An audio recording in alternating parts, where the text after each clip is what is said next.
the large muscle groups of the lower extremity. So, all right, Josie, since you're standing here already, can you point to me where the quadriceps are? Quads are in the front. They are in the front. That's it. Those are the quads. Nice.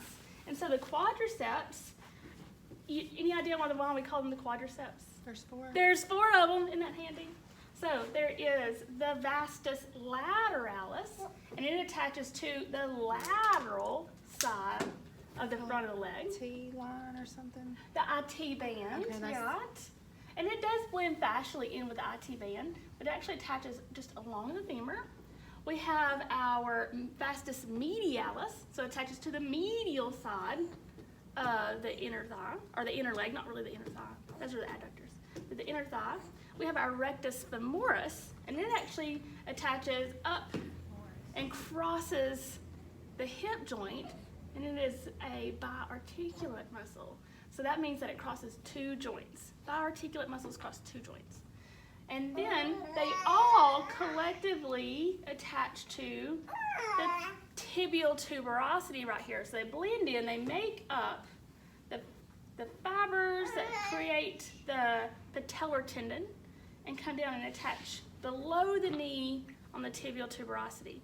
And there is one that we didn't name. It's called the vastus intermedius, and it lives underneath the vastus, or underneath the rectus femoris. So we have the vastus lateralis, rectus femoris, deep to that's the vastus intermedius, and then the vastus medialis.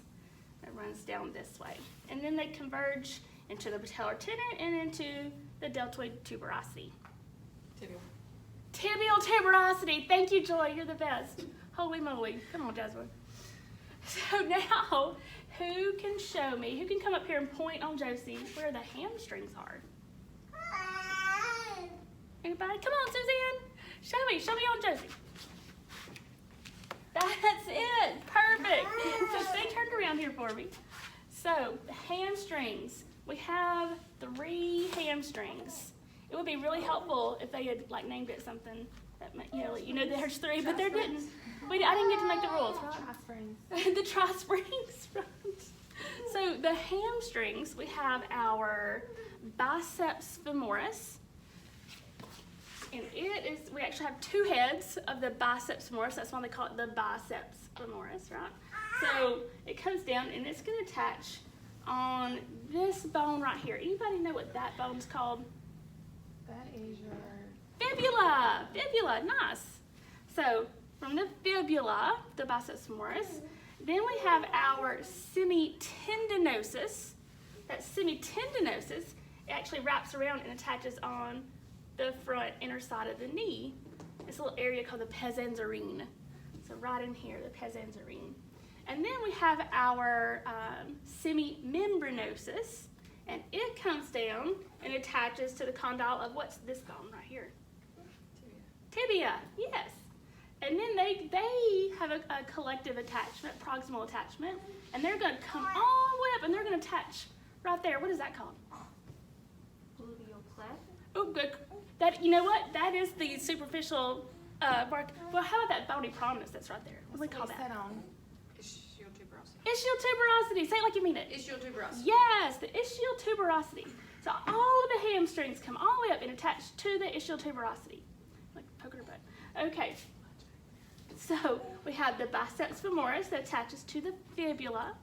We have the semimembranosus that attaches to the condyle of the tibia, and our semitendinosus that wraps around and attaches to the front side of the tibia. Anybody remember what that guy's called? That little area? The pezanzarine. The pezanzarine. Nice. Nicely done. Okay. What did these muscles do? Yeah, what do we call that?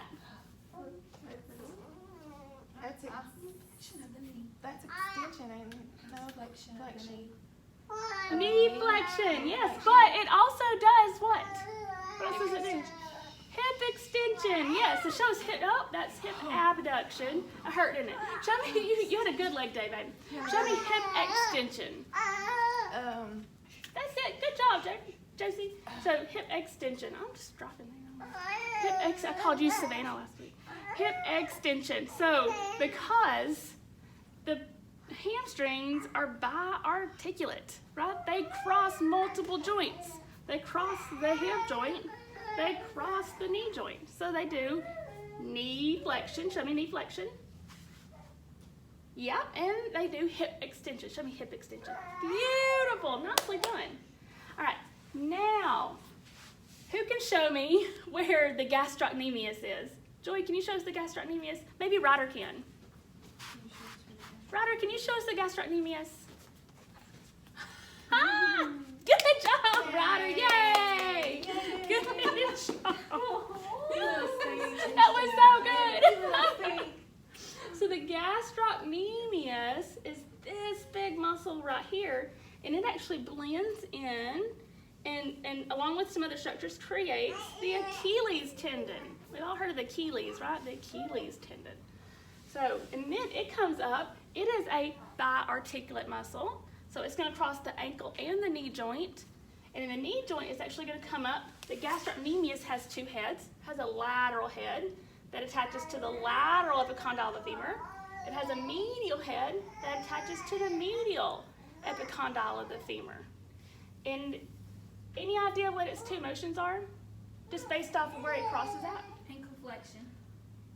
What kind of ankle flexion? Is that it? Oh, that's hurting the top of it. That's plantar flexion, yes. And then you started to do it. What was that? And knee flexion. That's plantar flexion and knee flexion. Nice. So it does it too. It does that and come up on your toes. So that's what it really does. It does this plantar flexion, but it lifts us up. This is also plantar flexion. Woo, girl, that's some good calf muscles. I'm telling you. Let's see, who can tell me where the soleus is? Come on, Suzanne, you got this. Where's the soleus? Yeah, it's underneath the gastroc. She's perfect. smart. She is She on acts it. like she's so quiet in class. I know. And here she comes in here and she's like, Right. I just had it before. That's Well, so cool. You're rocking it, And girlfriend. recently, too. well, you remember it really well. That's awesome. So the soleus, it lives underneath the gastroc. It is not biarticulate. It only attaches to the back of the tibia and the interosseous membrane, which blends fascially in with the fibula, blah, blah, blah. But then it also makes up this guy right here, the Achilles tendon. So the gastrocnemius and the soleus blend together to create the Achilles tendon. And so since the soleus is not biarticulate, it only moves one muscle, or only moves one joint. What joint do you think that is? I'm going to say it does Ankle, that. yeah, that's what it. do. That's it. It only crosses the ankle, so it only moves the ankle. So this would be the only action. That is its it only does. action. That's called the soleus. Soleus. Soleus. Beautiful, beautiful. And then we've already done the gluteus maximus, right? Who can tell me where the gluteus maximus attaches? The crest. Yep, iliac crest. Where else? Coccyx and greater trochanter. Yes. Say that again. Greater trochanter. So yeah, y'all are all right. So it attaches from the dorsal surface of the sacrum and the coccyx. So dorsal just means the backside of the sacrum and the coccyx.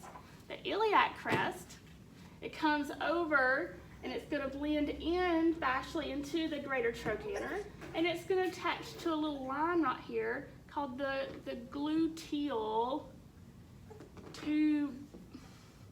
line, not the gluteal. I don't know. The gluteal line. Thank you, Jasmine. Gluteal line. So it's going to come in attached to the gluteal line of the femur. That's getting a little more weeds than we need. It attaches to the femur. That's all we need to know, right? So Here to the femur. Okay. All right. All right, turn back around for me. Any idea what this muscle right here is called? On the inside? On the tibia right here.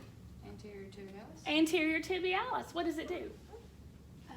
Flexion, ankle flexion. What kind of flexion? Oh, it's doing that. Dorsiflexion. Dorsiflexion. Yes. Nice. Super sore. Dorsiflexion at the ankle. So it is not biarticulate. It only crosses the ankle joint. So that would be the only action. Well, and it's funny. It's a funny one. So it actually does ankle dorsiflexion and inversion just because of where it's attached.